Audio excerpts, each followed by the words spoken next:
Hello, and welcome back to my Slow English podcast, a podcast for you to practice listening to slow English.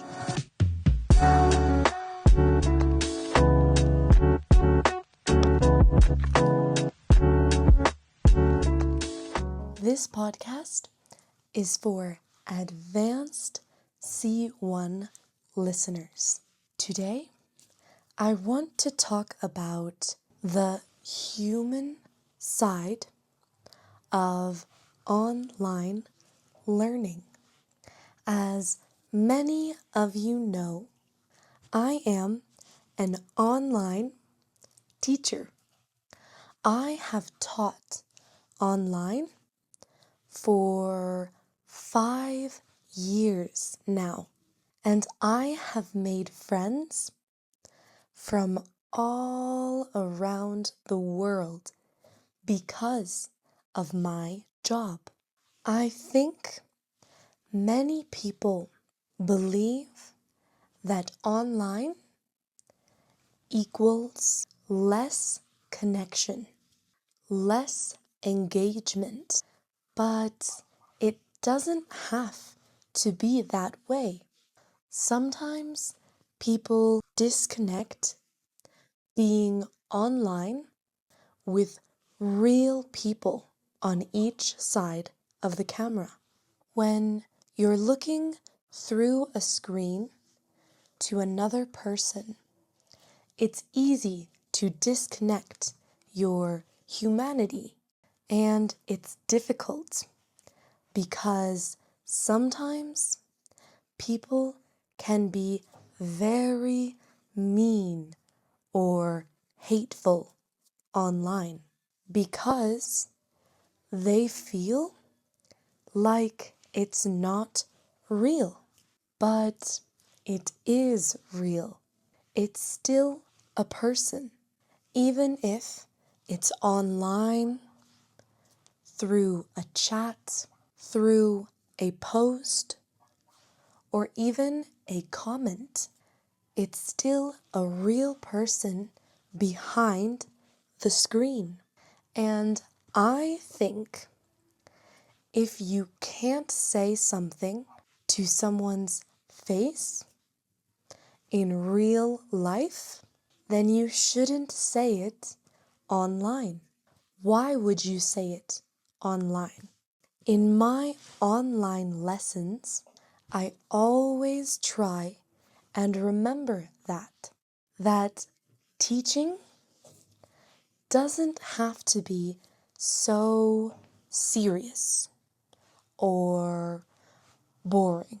I like to be friends with my students and talk about real things, real stories, and interesting topics. I like to tell stories about my life, and I like to listen to their stories about their lives.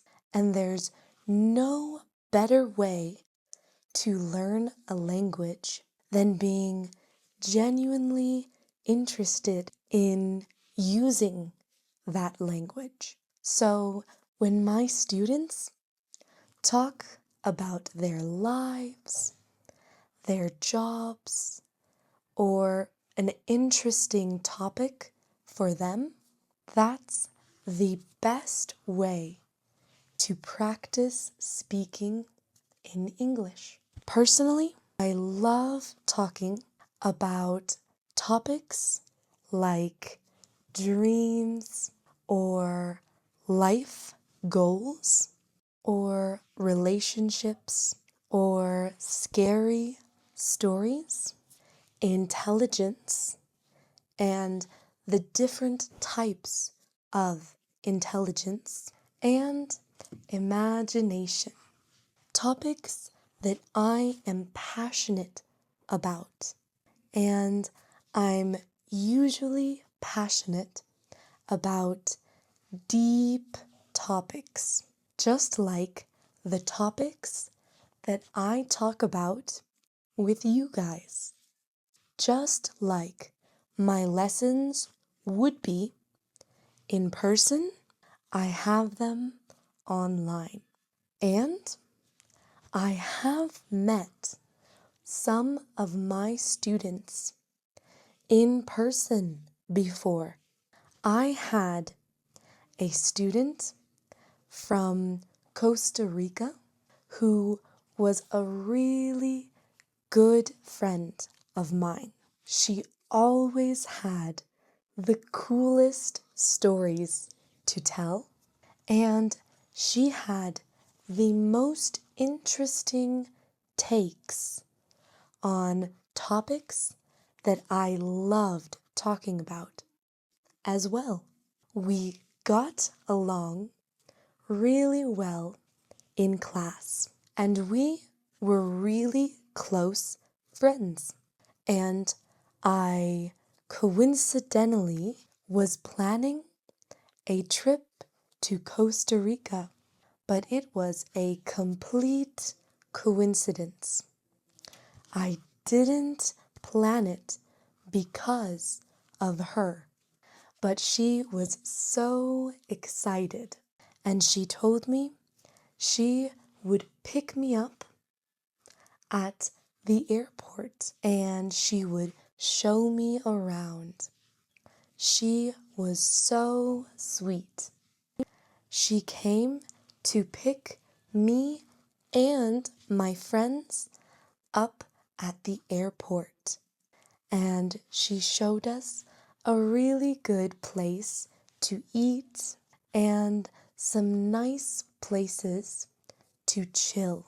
It was such a nice experience to meet a friend that I met online in person.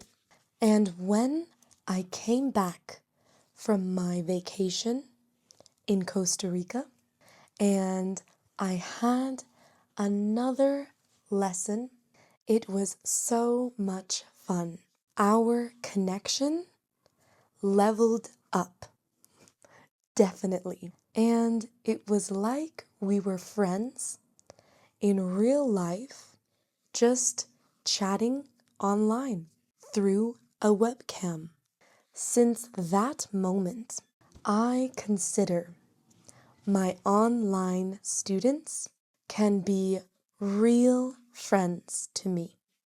And I have so many students like that. Well, I had students like that. Lately, I haven't had time to teach online anymore, so I don't teach online anymore. I just make videos and courses. But once I get back home and settle down, I hope to see them again. I miss hearing their stories and catching up with them because there's a lot to catch up with them about. When was the last time you made an online connection with someone? But teaching online isn't easier than teaching in person.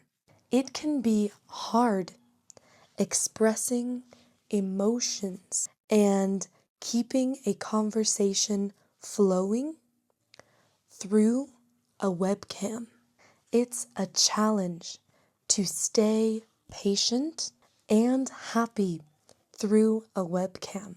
I almost feel like my smile has to be extra big online. So after about 5 lessons in a row, my smile hurts. I use a massager to soothe the pain and massage my cheeks.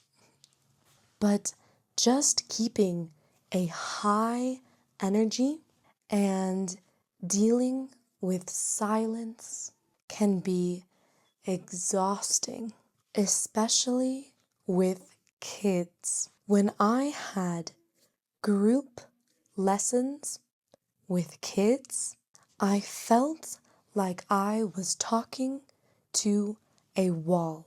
Talking to a wall is an idiom, like talking with no one, basically. No response. Just like if you were talking to a wall. But it's so important to keep the class fun and comfortable for the students. It's important to be warm and kind, but keeping that kind of warmth online is difficult. That's why it's so important for teachers to create engaging and personal content, and tools like DemoCreator make that easier. This video is sponsored by DemoCreator by Wondershare, an easy online way to edit lessons and create courses for teachers. I'm always looking for ways to make my lessons feel more human, more engaging, and less robotic. But that takes time. And between recording, editing, cleaning the audio, and adding subtitles, it's a lot. That's why I started using DemoCreator by Wondershare. It's an all-in-one lesson creator that's built for people like us.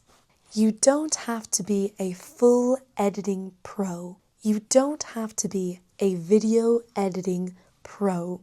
It's intuitive and fun to use. When I'm recording, one feature I love is the built-in teleprompter. I can write out my main points ahead of time and keep my delivery smooth and natural without looking off screen or losing my train of thought.